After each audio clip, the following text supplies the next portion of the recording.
In today's video, I want to talk about the 6 steps of a financial plan.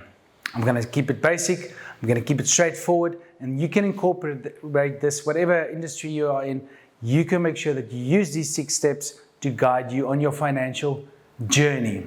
And I want to use an example of, I'm currently in Stellenbosch. If you want to go to Pretoria, what's the first thing you do? You take out your GPS, and firstly, the GPS want to know where you are. So that's step number 1. Know where you are. And in financial terms, how do we do that? In a previous episode, I've spoken about the net worth. So that's where you calculate your net worth. So before you begin this journey, make sure that you know where you are, what's your net worth. And you do that by calculating your assets minus your liabilities. That give you a great place to start. It give you a foundation for this journey we are going to go on. We want to make sure that our net worth grows as we go on the journey. But first of all, we have to know what our net worth is. So step number 1, know where you are, and you do that by calculating your net worth. Right, then, second step, on the GPS, we've set, the GPS now knows where we are. Now we put where do we want to go. So step number 2, know where you want to go.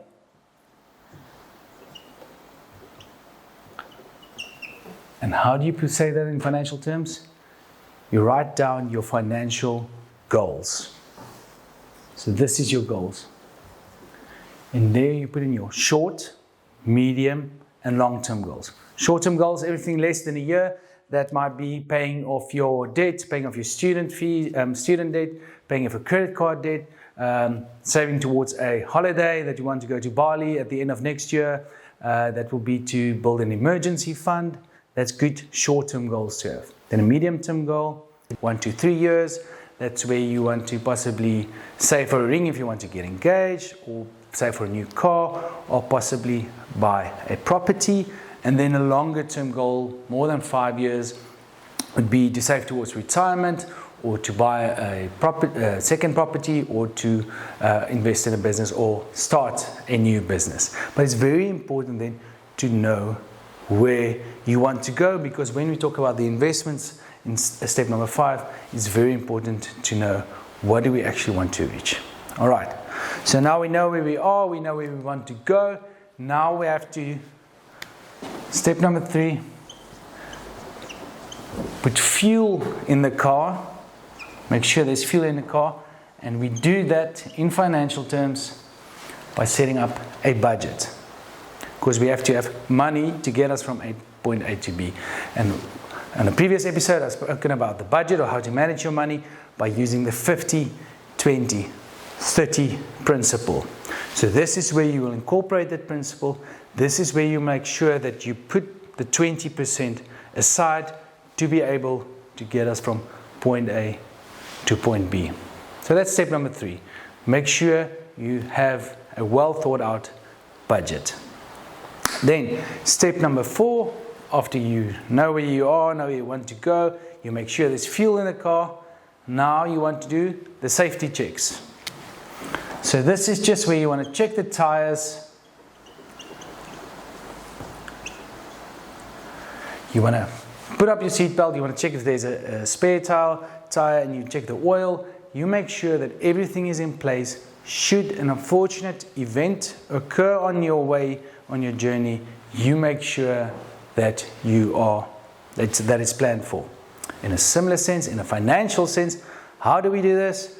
We take out insurance. For a lot of people, it's a garage payment, but we know that life does happen, and we have to plan for these unfortunate events. So first of all, if we look at insurance, there's long-term and short-term insurance. So long-term insurance is on you as a person. And that is where you get life cover. Life cover is not for you, it's for your dependents and the debt that you leave behind. Then you get disability insurance, and you get critical illness insurance, and you get income protection. That should something happen to you tomorrow, you have insurance in place that you can still continue with your life, and that you are not financially ruined. These are the things that won't make you rich, but it can definitely make you poor and it can ruin your life. And then you get short-term insurance, and that is on your car, your household contents, your cell phone, your laptop. If something happens to that, you don't want to be financially ruined, and that is where you get insurance. So that's step number 4. We also call that wealth protection. You want to protect wealth, which is you and your assets. So step number 4 is doing the safety checks. Now we've put fuel in the car, we know where we want to go, we've done the safety checks. Now we can, step number 5, start the journey. We can start. In a financial sense, how do we do that? We start building wealth, the wealth creation, investing. And here it is very important to look back at our goals. What's our goals? If you want to go to Bali, like I said, in a year's time, you want to make sure that you put money away. Say Bali will cost you 30,000 Rand in a year's time. Now you have 15 months. So now you know every month you must put away 1,000, 2,000 Rand to be able to go to Bali with enough money. You don't need to make debt and worry about it while you are sitting on the beach and drinking cocktails. You want to make sure that you have in advance planned for that. Also, if your short-term goal is paying off your debt, paying off your student loans, you want to make sure that it's part of your investing, this is part of growing our net worth, is first to pay off your debt, then to make sure that you invest. If you want to make sure that you have enough money for retirement, make sure you do the calculations or get a professional to help you with that, and then you know exactly how much every month you should invest to be able to have enough money at retirement. I would recommend here to automate it, make sure that your investments, you have your goals, you have your investment goals, and make sure that you automate it by 1st of every month, that 20% in your budget goes off like clockwork, and you don't even realize the money is gone, and you are looking after your future self. So now we are starting on the investment journey.